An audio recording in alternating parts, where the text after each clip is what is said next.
Assalamualaikum warahmatullahi wabarakatuh. Perkenalkan, nama saya Rosana Vela.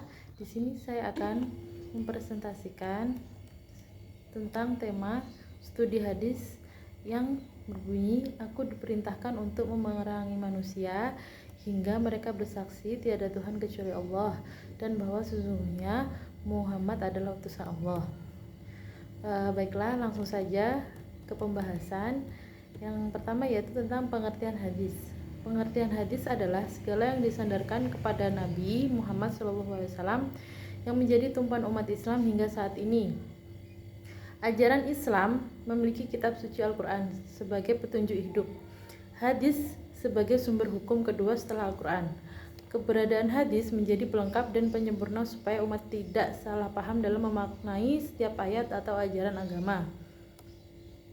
Maka saat umat mempertanyakan hal baru dan belum terdapat di Al-Quran serta hadis, maka diambillah dari ijma. Dan berlanjut baru dijelaskan dan diperkuat dengan adanya qiyas. Lanjut, di sini saya akan membahas hadis yang tentang yang pertama yaitu Ani bin Umar anna Rasulullah sallallahu alaihi wasallam qala amirtu an aqatilan nas hatta yashhadu an la ilaha illallah wa an Muhammadar Rasulullah wa yuqimus salata wa yutuz zakata fa idza fa'alu dzalika asamu minni dima'ahum wa amwalahum illa bihaqqi islami wa hisabuhum 'ala Allah. Yang artinya diriwayatkan dari Ibnu Umar bahwa Rasulullah SAW telah bersabda, aku diperintahkan untuk memerangi manusia hingga mereka bersaksi tidak ada Tuhan kecuali Allah dan bahwa sesungguhnya Muhammad adalah utusan Allah, menegakkan salat, menunaikan zakat. Jika mereka lakukan yang demikian, maka mereka telah memelihara darah dan harta mereka dariku kecuali dengan hak Islam dan diperhitungkan mereka ada pada Allah. Hadis riwayat Bukhari Muslim.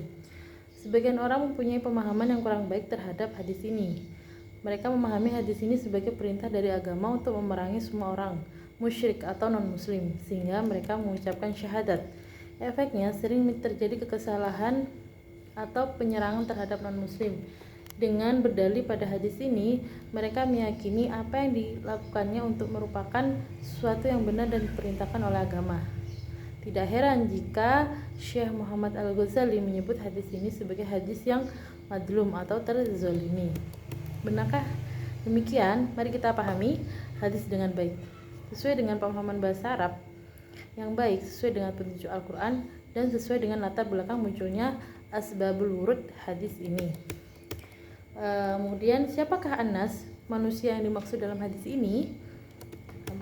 Redaksi hadis ini bila kita terjemahkan secara literal akan berbunyi, aku diperintahkan untuk memerangi manusia hingga mereka bersaksi tidak ada Tuhan kecuali Allah dan bahwa sesungguhnya Muhammad adalah utusan Allah, menegakkan salat, menunaikan zakat. Jika mereka lakukan yang demikian, maka mereka telah memelihara darah dan harta mereka dariku kecuali dengan hak Islam dan perhitungan mereka ada pada Allah. Nah, kemudian siapakah yang dimaksud dengan Anas, manusia pada hadis di atas? Apakah semuanya manusia non-muslim atau siapa?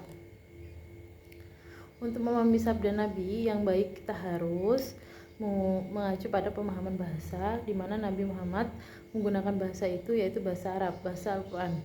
Di dalam Al-Quran ketika disebutkan kata Anas, maka yang dimaksud adalah sebagian manusia, baik dalam jumlah kecil maupun dalam jumlah besar. Bahkan terkadang ada yang dikehendaki hanyalah satu orang saja. Bahkan semua manusia. Berikut kita lebih jelasnya kita akan bahas dalam surat Al-Hajj 27. Allah Subhanahu wa taala berfirman, A'udzubillahi minasyaitonirrajim. Bismillahirrahmanirrahim. Wa yukallimun nasa fil mahdi wa kahlan wa minas sholihin. Yang artinya dan dia berbicara dengan Anas, manusia dalam buayan, dan ketika sudah dewasa dan dia adalah termasuk orang yang soleh. Siapa yang dimaksud dengan Anas pada ayat ini? Yang dimaksud adalah orang-orang yang berbicara kepada Maryam tentang anaknya, yaitu Nabi Isa alaihissalam. Hanya sebagai orang, bukan semua manusia. Allah Subhanahu wa taala juga berfirman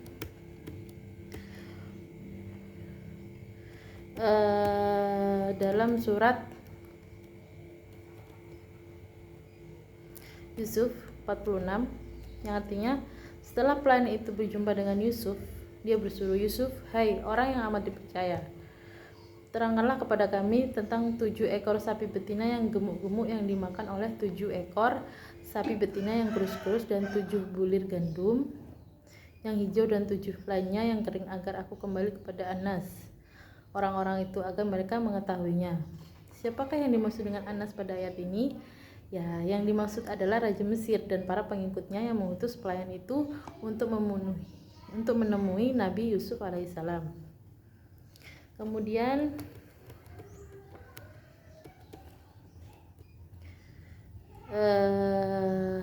penggunaan kata Anas pada beberapa ayat di atas, meskipun redaksinya itu umum, namun yang dikehendaki adalah orang-orang yang tertentu, bukan semua manusia. Demikian juga pada hadis di atas, yang dimaksud dengan Anas, manusia yang harus diperangi adalah kelompok manusia tertentu, bukan semuanya.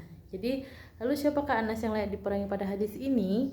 Nah, kemudian para ulama berbeda pendapat dalam penafsiran kata-kata Anas yang terdapat pada hadis tersebut. Pertama, Anas yang dimaksud pada hadis di atas adalah orang-orang musyrik, karena dalam riwayat yang lain ada hadis yang berbunyi, "Aku diperintahkan untuk membunuh orang-orang musyrik." Kedua, yang dimaksud dengan Anas pada hadis di atas adalah orang yang memerangi umat Islam. Kelompok ini tidak sepakat jika Anas pada hadis di atas yang dimaksud adalah orang-orang musyrik. Kelompok kedua, yang diantaranya Ibnul Arabi al-Maliki, berpendapat bahwa ayat yang berbunyi "Faqtulu al-musyrikin", yang artinya perangilah orang-orang musyrik, harus dipahami bahwa yang dimaksud itu adalah orang-orang musyrik yang memerangi umat Islam, bukan semua orang musyrik, seperti itu ya. Jadi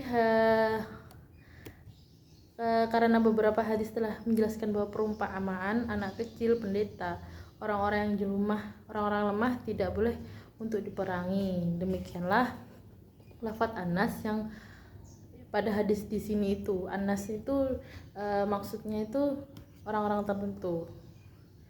Nah, pada hadis ini orang Anas itu dimaksud adalah orang-orang musyrik yang memerangi umat Islam. Kemudian pendapat kedua juga didukung oleh Ibnu At-Taimiyah. Beliau berpendapat manusia yang boleh diperangi hanyalah orang-orang musyrik yang menghunuskan pedang mereka untuk menyerang umat Islam, bukan orang-orang musyrik yang berdamai dengan orang Islam. Kemudian Ibnu Taimiyah menguatkan pendapat ini dengan firman Allah SWT yang artinya, "Dan perangilah di jalan Allah orang-orang yang memerangi kamu. Janganlah kamu melampaui batas, karena sesungguhnya Allah tidak menyukai orang-orang yang melampaui batas." Itu terdapat dalam surat Quran surah Al-Baqarah ayat 190. Mereka ini adalah orang-orang musyrik yang menyiapkan dirinya untuk berperang. Adapun orang-orang musyrik yang tidak memerangi umat Islam seperti para pendeta, orang-orang yang sudah tua renta, perempuan, anak-anak, mereka semua tidak boleh diperangi. Kemudian dari penjelasan di atas bahwa yang dimaksud dengan Anas manusia